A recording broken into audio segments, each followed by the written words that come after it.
امام اعظم ابو حنیفہ رضی اللہ تعالی اگر آپ یہ کہیں کہ 61 ہجری میں پیدا ہوئے، یا کہو کہ 70 میں پیدا ہوئے، یا کہو کہ 77 میں پیدا ہوئے، یا کہو کہ 80 میں پیدا ہوئے، ماننا پڑے گا امام اعظم ابو حنیفہ رضی اللہ تعالی تابعی ہیں، اور تابعی وہ خوش نصیب مسلمان ہوتا ہے کہ جس نے کسی صحابی رسول کی زیارت کی ہو، وہ خوش نصیب مسلمان ہوتا ہے۔ حضور علیہ السلام نے ارشاد فرمایا اسے خوشی کا مژدہ ہو جس نے مجھے دیکھا اور مجھ پر ایمان لایا۔ صرف دیکھا نہیں، مجھ پر ایمان لایا۔ تو یہیں پر کہہ دوں میں، سرکار کو جاننے کا نام ایمان نہیں ہے، سرکار کو دل و جان سے ماننے کا نام ایمان ہے۔ وہ جانتا تو ابو جہل بھی تھا، جانتا تو ابو لہب بھی تھا، سرکار کو ماننے کا نام ایمان ہے۔ مرنے کے بعد ابو جہل بھی قبر میں گیا ہوگا، ابو لہب بھی گیا ہوگا، حضور کو دکھا کر کے سوال ہوا ہوگا یا نہیں، بتا ان کے بارے میں کیا کہتا ہے؟ یہ محمد ابن عبداللہ ہے، میرے شہر کے رہنے والے، یہ کہا ہوگا اس نے؟ ابو لہب نے کہا ہوگا؟ نہیں کہا ہوگا، کیونکہ حضور کو جاننے کا نام ایمان نہیں ہے، ماننے کا نام ایمان۔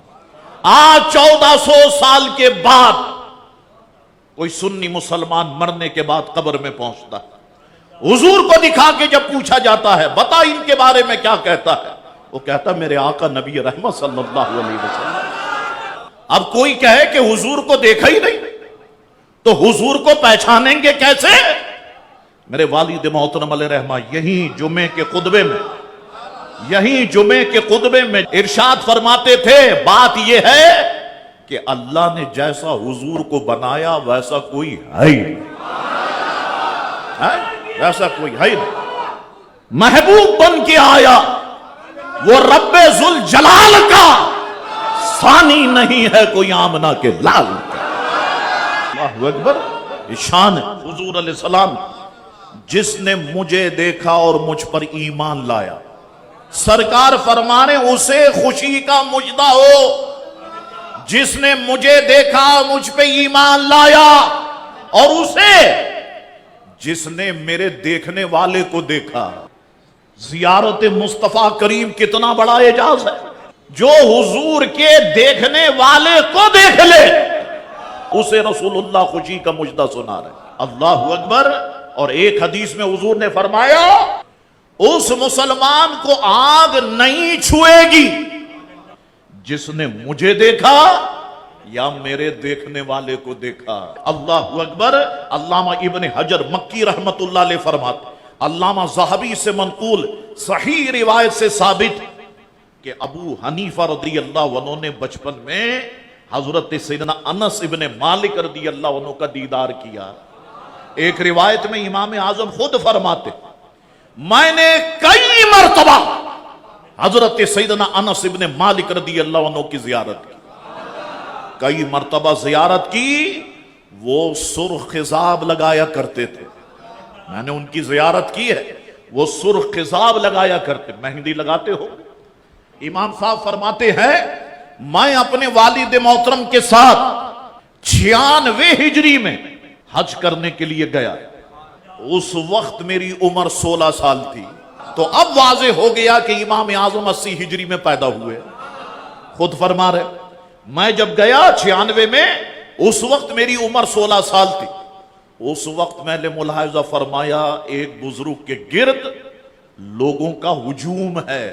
میں نے اپنے والد محترم سے سوال کیا یہ وجہ کیا ہے ابا جان، اتنا ہجوم کیوں ہے؟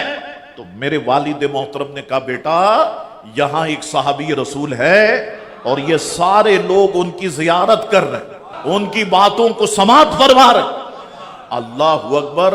تو بزرگوں کو دیکھنا یہ عاشقوں کی عادت رہی، ان کی باتوں کو سننا یہ عاشقوں کی عادت رہی۔ اللہ اکبر۔ میں نے پوچھا کون سے صحابی رسول ہیں؟ تو میرے والد محترم نے کہا حضرت عبداللہ بن حارث رضی اللہ تعالیٰ عنہ، مشہور صحابی رسول ہے۔ میں نے والد محترم سے کہا میں ان کی زیارت کر لوں؟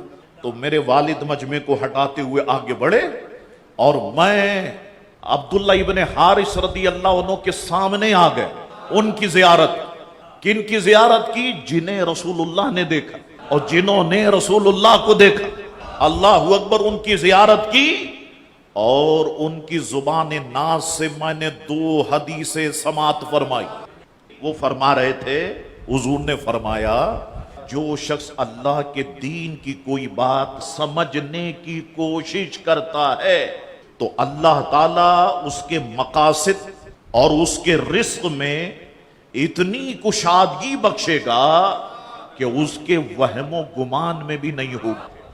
جو اللہ کے دین کی بات کو سمجھنے کی کوشش کرے تو اس کے مقاصد اور رزق میں اللہ اتنی کشادگی بخش دے گا اس کے وہم و گمان میں نہیں ہوگی.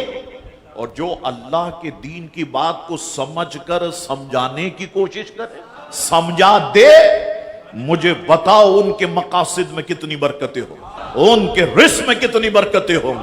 دوسری حدیث میں نے سنی، حضور فرما رہے تھے اللہ تعالیٰ پریشان حال شخص کو اپنا دوست بنا لیتا ہے. اللہ پریشان حال شخص کو اپنا دوست بنا لیتا ہے. تو ماننا پڑے گا کہ امام اعظم ابو حنیفہ تابعی ہے، اور تابعی وہ خوش نصیب مسلمان ہوتا ہے کہ جس نے کسی صحابی رسول کی زیارت کی ہو.